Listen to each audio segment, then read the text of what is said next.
आज हम लोग जानते हैं क्या ज़्यादा खुश रहना भी क्या किसी बीमारी का लक्षण हो सकता है? हाँ, हो सकता है। ज़रूरत से ज़्यादा बोलना, बड़ी बड़ी बातें करना, हैसियत से बढ़कर बातें करना, जिन लोगों को नहीं जानते उनसे भी बोलने लग जाना, 2 हफ्ते या उससे अधिक तक इस तरह के लक्षण रहें, या और ज़रूरत से ज़्यादा खर्चे करना, ज़रूरत से ज़्यादा पूजा पाठ करना, हाइपर सेक्सुअलिटी हो जाना, ज़रूरत से ज़्यादा सेक्सुअल फीलिंग्स आ जाना, ये सब भी मेनिया यानी उन्माद की बीमारी के लक्षण हो सकते हैं। अगर इसको देखें तो ये सब यदि 2 हफ्ते या उससे अधिक तक रहते हैं तो ये चीज़ें एक बीमारी का रूप ले लेती है। इस तरह के पेशेंट बड़ी बड़ी बातें करेंगे, बोलेंगे कि हमको चुनाव लड़ना है या हमारे पास इतना पैसा है रुपया, जबकि हकीकत में कुछ भी नहीं होगा।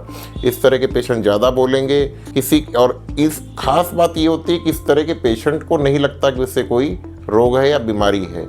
जो आसपास के लोग होते हैं, घर के लोग होते हैं, वो लोग देखते हैं तब उनको पता चलता है कि इसको कुछ इसके व्यवहार में परिवर्तन हो रहा है। तो ये भी अगर चीज़ें होती हैं तो इसमें भी मनोचिकित्सक को दिखाना चाहिए। कई बार इस तरह के लोगों को जब बीमारी बहुत ज़्यादा बढ़ जाती है तो डेल्यूजन ऑफ ग्रैंडियोसिटी हो जाता है। डेल्यूजन ऑफ ग्रैंडियोसिटी मतलब वो अपने आप को राजा महाराजा या बहुत बड़ा व्यक्ति समझने लग जाते हैं, जो कि वो होते नहीं हैं, ये और उस हिसाब से बिहेव करते हैं। जैसे कि मैं उदाहरण के तौर पर एक रोगी का उदाहरण दे रहा हूँ, जिसमें एक रोगी थी, उसका कुछ नाम था ABCD।